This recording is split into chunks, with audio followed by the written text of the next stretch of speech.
Greater వరంగల్లో ABN ప్రత్యేక కథనాలకు అధికార యంత్రాంగం కదిలింది. నగరంలో మున్సిపల్ కార్పొరేషన్ డ్రైవర్ల ఆందోళనపై ఏబిఎన్ ప్రత్యేక ప్రసారం చేసింది.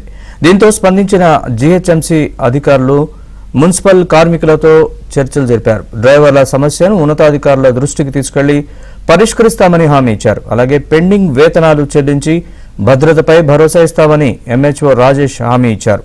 దీంతో డ్రైవర్లు ఆందోళన విరమించారు. ఇక ఇదే అంశంపై మరింత సమాచారం మా ప్రతినిధి నవీన్ అందిస్తారు. గ్రేటర్ వరంగల్ మున్సిపల్ కార్పొరేషన్ కు సంబంధించి స్వచ్ఛ భారత్ సంబంధించినటువంటి ఆటోలు ఏవైతే ఉన్నాయో ఆటోల డ్రైవర్లు విధులు బహిష్కరించి నిరసన చేస్తున్నటువంటి వార్తలను ఏబిఎన్ ఆంధ్రజ్యోతి వరుసగా ప్రసారం చేయడంతో అధికారులు స్పందించారు.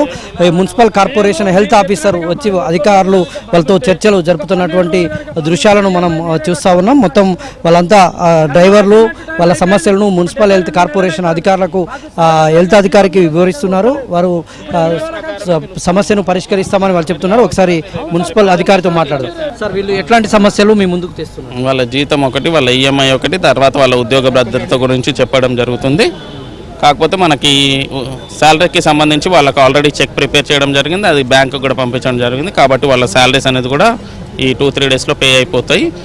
వాళ్ళ ఉద్యోగ భద్రత గురించి మనం ఆల్రెడీ ప్రభుత్వానికి లెటర్ రాసాము. దాని గురించి ప్రభుత్వం దగ్గర నుంచి ఎలాంటి ఇన్ఫర్మేషన్ వస్తే దాని ప్రకారంగా మేము ప్రొసీడ్ అవుతాం. అంటే మెయింటెనెన్స్కి సంబంధించి ఆటోల మెయింటెనెన్స్కి సంబంధించి వాళ్ళు డిమాండ్ చేస్తున్నారు. వాళ్ళ అభ్యర్థనను మీరు ఏమన్నా పై అధికారుల దృష్టికి తీసుకెళ్తారు? డెఫినెట్లీ మనం ఆల్రెడీ వాళ్ళకి 15,000 జీతం ప్లస్ 4,000 రూపాయల మెయింటెనెన్స్ ప్లస్ మనమే ఫ్యూయల్ అనేది కూడా కార్పొరేషన్ తరఫునే ఇవ్వడం జరుగుతుంది. ఏదైతే మనకి ఈ యొక్క ఏజెన్సీ వీళ్ళకి స్కీమ్ ప్రకారం ఏదైతే పెట్టుకున్నప్పటి నుంచి డ్రైవర్ కమ్ ఓనర్ స్కీమ్ పెట్టుకున్నప్పటి నుంచి వాళ్ళకి ఏదైతే గైడ్లైన్స్ ఉన్నాయో దాని ప్రకారమే కార్పొరేషన్ బేర్ చేస్తుంది, కార్పొరేషన్ ఇవ్వడం జరుగుతుంది. తప్పకుండా వాళ్ళ యొక్క డిమాండ్స్ ఏవైతే ఉన్నాయో డెఫినెట్లీ మా పై అధికారులతో డిస్కస్ చేస్తాం. తర్వాత గవర్నమెంట్తో కూడా డిస్కస్ చేసేసి దానికి we will give our support. భద్రత అడుగుతున్నారు సార్, వాళ్ళకి సంబంధించి భద్రతకు సంబంధించి వాళ్ళకి ఎట్లాంటి అష్యూరెన్స్ ఇస్తున్నారు?